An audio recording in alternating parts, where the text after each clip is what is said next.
Last எபிசோட்ல கர்ணன் ஆசிரமத்துக்கு வந்து குந்திய பார்த்ததும் அவங்க அப்பாவும் பெரியப்பாவும் கர்ணனை தேடிக்கிட்டு இருக்கிறதையும் அந்த சன்னியாசி கர்ணனுக்கு வில்ல கொடுத்து வில்ல விட சொல்லி கர்ணனோட திறமைய பார்த்து பாராட்டுறதையும் பார்த்தோம். வாங்க இப்போ அடுத்து என்ன நடக்குதுன்னு பாப்போம். ஒரு வெள்ளை ரதத்துல ஒரு வெள்ளை கொடிய பறக்க விட்டு கம்பீரமா அவர்கிட்ட இருக்க வில்ல எடுத்து அந்த அம்ப வச்சு அந்த மரத்துல கர்ணன் விட்ட அம்பையும் சேர்த்து அவரு குறி வச்சு எடுக்கிறாரு. இப்போ பீஷ்மர் கர்ணனை பார்த்து ஒரு வில்வீரனோட ஆணைய கேட்டு நடக்கிறது தான் ஒரு அம்போட கடமைன்னு சொல்லிட்டு அந்த 2 அம்பையும் கையில பிடிச்சுக்கிட்டு ரொம்ப கம்பீரமா நடந்து வராரு. இதை எல்லாத்தையும் கர்ணன் ஆச்சரியமா பாக்குறான். குந்தியும் பாண்டுவும் பீஷ்மர் கிட்ட ஆசீர்வாதம் வாங்குறாங்க. அப்போ பீஷ்மர் ஆயுஷ்மான் பவ அப்படின்னு சொல்லிட்டு குந்தி உனக்கு குழந்தை பாக்கியம் கிடைக்கட்டும் அப்படின்னு சொல்றாரு. அத சொன்ன உடனே குந்தி முகம் மாறுது. அப்போ கர்ணன் வரான். பீஷ்மர் இந்த பையன் யாரு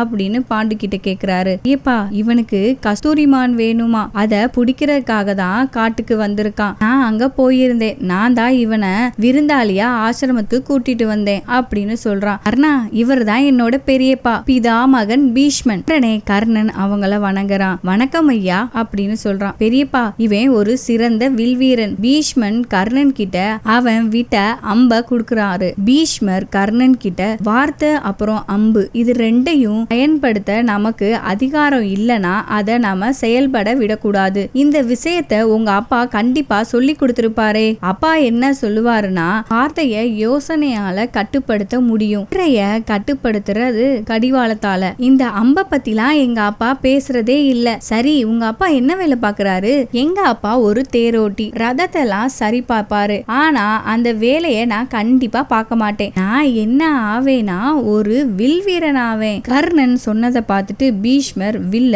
வாங்கிட்டு ஒரு மகனோட கடமை என்னன்னு தெரியுமா, அவங்க அப்பா செய்யற வேலைய தொடர்ந்து செய்யறதுதான். தொழிலெல்லாம் என்னைக்குமே மாத்திக்க முடியாது கர்ணா. உன் குலத்துக்குன்னு ஒரு தொழில் இருக்கு, அந்த தொழிலை தான் நீ பண்ணி ஆகணும். இந்த வில் வித்த விடுறதுலாம் உங்களுக்கு இல்ல கர்ணா. சின்ன பசங்களுக்குலாம் வேறுபாடு இல்லைன்னு சொல்லுவாங்க. அதுவே அவங்க பெரியவங்களாயிட்டா இந்த வேறுபாடுலாம் எப்படி பாக்குறீங்க? நீங்க சொல்றத பார்த்தா பழம்லாம் செடியில தான் கிடைக்கும், மரத்துல கிடையாதுன்னு சொல்ற மாதிரி இருக்கு. உடனே குந்தி கர்ணனை ரொம்ப பேசுறானேன்னு சொல்லிட்டு, கர்ணா புத்திய ரொம்ப பயன்படுத்தினா ரொம்ப களைச்சு போயிருவ. அப்புறம் உங்க அம்மாக்காக கஸ்தூரிமான எப்படி பிடிப்ப? நானும் உன் கூட வரேன்னு சொல்லிட்டு நாங்க கிளம்புறோம் பெரியப்பான்னு சொல்லிட்டு குந்தி கர்ணனை கூட்டிட்டு போறாங்க. இந்த பக்கம் பார்த்தா கர்ணனோட அப்பாவும் பெரியப்பாவும் தேடிட்டே வராங்க. கர்ணா எங்க இருக்க, கர்ணா எங்கடா இருக்கன்னு கத்திக்கிட்டே வராங்க. இந்த பக்கம் பீஷ்மரையும் பாண்டுவையும் காமிக்கிறாங்க. மகனே பாண்டு சொல்லுங்க பெரியப்பா, நீ நல்லா இருக்கியாப்பா? நான் ரொம்ப சந்தோஷமா இருக்கேன் பெரியப்பா. பதவியையும் தனத்தையும் தியாகம் பண்ணும்போது சுகமும் சந்தோஷமும் கிடைக்குது. அஸ்தினாபுர அரண்மனையில இருந்தப்போ கண்டிப்பா எனக்கு இது தெரிஞ்சிருக்காது பெரியப்பா. இந்த அழகான இமயமலை தொடர்ல விடியற் காலையில சூரியன் உதைக்கும் பொழுது நம்ம ஆத்மா இந்த சூரிய ஒளியோட தழுவுற மாதிரி இருக்கு. இவங்க பேசிக்கிட்டே இருக்கும்போது கர்ணனோட அப்பாவும் பெரியப்பாவும் வராங்க. அங்க அண்ணா கர்ணன் இங்க இருக்கானான்னு கேட்போம். எங்களை மன்னிக்கணும் முனிவரே, ஒரு சின்ன பையன் கஸ்தூரிமான பிடிக்கணும்னு இந்த பக்கம் தேடி வந்தானா, நீங்க அவனை பாத்தீங்களா அப்படின்னு கர்ணனோட அப்பா கேக்குறாரு. யாரு கர்ணனா? அவன் எங்க கூட தான் இருக்கான். அவன் உங்களோட மகனா? அவன் எங்க கூட தான் இருக்கான். நீங்க எதுக்கும் கவலைப்படாதீங்க, கர்ணன் பத்திரமா இருக்கான். அவனும் என் மனைவியும் கஸ்தூரிமான பிடிக்க போயிருக்காங்க. கர்ணனோட அப்பா அவனை காப்பாத்துனதுக்கு ரொம்ப நன்றி, இதை நான் என்னைக்குமே நான் மறக்க மாட்டேன்னு கர்ணன் அப்பா சொல்றாங்க. சரி நீங்க 2 பேரும் கொஞ்ச நேரம் ஓய்வெடுங்க, கர்ணனும் என் மனைவியும் கொஞ்ச நேரத்துல வந்துருவாங்க சரின்னு சொல்லிட்டு அவங்க அப்பாவும் பெரியப்பாவும் போறாங்க. போய்கிட்டு இருக்கும் போது ஒரு வெள்ளை கொடி மர சின்னத்துல பறந்துகிட்டு இருக்கத அவங்க பெரியப்பா பாக்குறாரு. கேக்குறதுக்கு மன்னிக்கணும், மர சின்னம் போட்டு இருக்க கொடி ஒரே ஒருத்தரோட ரதத்துல மட்டும்தான் பறந்துகிட்டு இருக்கும். நீங்க அப்போ அஸ்தினாபுரத்து சேனாதிபதி பிதாமகன் கங்கையின் மைந்தன் பீஷ்மரா நீங்க? ஆமான்னு பீஷ்மன் தலையாட்டுறாரு. பெரியப்பா ஓடி போய் பீஷ்மர் கால்ல விழுந்து ஆசீர்வாதம் வாங்குறாரு. நல்லா இரு மகனேன்னு பீஷ்மன் ஆசீர்வாதம் பண்றாரு. உங்க வீரமும் சரி நேர்மையும் சரி அகில உலக மக்களையே பெருமைப்பட வைக்குது. உங்க பாதத்தை தொட்டு வணங்குறது நான் செஞ்ச பெரிய புண்ணியம் அப்படின்னு கர்ணனோட பெரியப்பா சொல்றாங்க.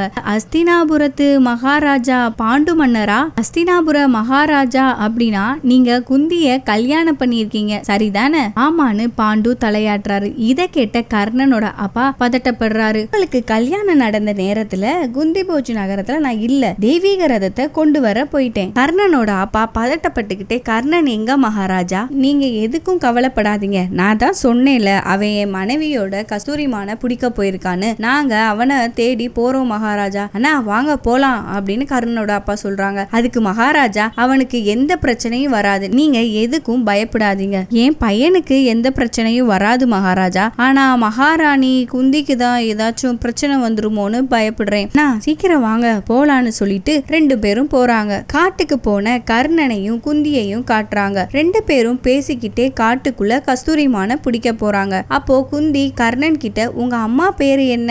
ராதா. எனக்கு சோனுன்னு ஒரு தம்பி இருக்கான், அவன் என்னை விட 3 மணி நேரம் சின்னவன். அப்படியா? 3 மணி நேரம் சின்னவனா? அப்போ அவனை காப்பாத்துற முழு பொறுப்பும் உன்னோடதா? ஆமா, அவனை நான் எப்பயுமே பத்திரமா பார்த்திருப்பேன், அதனாலதான் அவனை வீட்டிலேயே நான் விட்டுட்டு வந்துட்டேன். நான் மட்டும் கஸ்தூரிமான பிடிக்க வந்துட்டேன், இல்லனா அவனுக்கு ஏதாச்சும் பிரச்சனை வந்துரும்ல. சரி வா, நம்ம கொஞ்ச நேரம் ஓய்வு எடுக்கலாம். வேணா, எனக்கு ஓய்வு எடுக்கலாம் நேரம் இல்ல, எங்க அம்மாக்காக நான் கஸ்தூரிமான பிடிக்கணும். இந்த நேரத்துல கஸ்தூரிமான் கூட ஓய்வு எடுத்துக்கிட்டு தான் இருக்கும், வா நம்மளும் ஓய்வு எடுக்கலாம். இந்த பக்கம் அவங்க அப்பாவும் பெரியப்பாவும் கர்ணனை தேடிட்டே போய்கிட்டு இருக்காங்க. குந்தி கர்ணன் கிட்ட, இவ்வளவு தூரம் வந்து கஷ்டப்பட்டு ஏன் கஸ்தூரிமான பிடிக்கணும்? கஸ்தூரிமான் தூரத்துல தானே இருக்கு, அதனாலதான் நான் இவ்வளவு தூரம் வந்தேன். என் கிராமத்துல கஸ்தூரிமான தேடுனா கஸ்தூரிமான் கிடைக்கல, எலி தான் கிடைக்குது. சரி வா, வந்து என் மடியில படுத்துக்கோ. ஏன்னா அந்த கடவுள் கஸ்தூரிய மானினத்துக்கு கொடுத்துட்டாரு. ஆனா என்னோட பெரியப்பா சொன்னாரு, வில் வித்தையெல்லாம் கடவுள் சத்திரியர்களுக்கு மட்டும்தான் கொடுத்திருக்காருன்னு.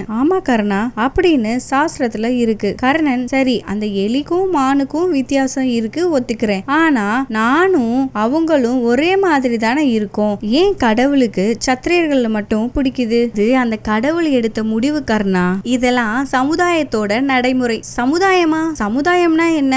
சமுதாயம்ன்றது கடவுளை விட மிக பெரிய சக்தி. கடவுளை பார்த்து பயப்பட மாட்டோம், ஆனா சமுதாயத்தை பார்த்து பயப்படுவோம். இப்போ நீ தூங்கு. ஆமா கர்ணா, உங்க அம்மா இல்லாட்டினாலும் உனக்கு தூக்கம் வருமா? எங்க அம்மா டெய்லி தாலாட்டு பாடுவாங்க.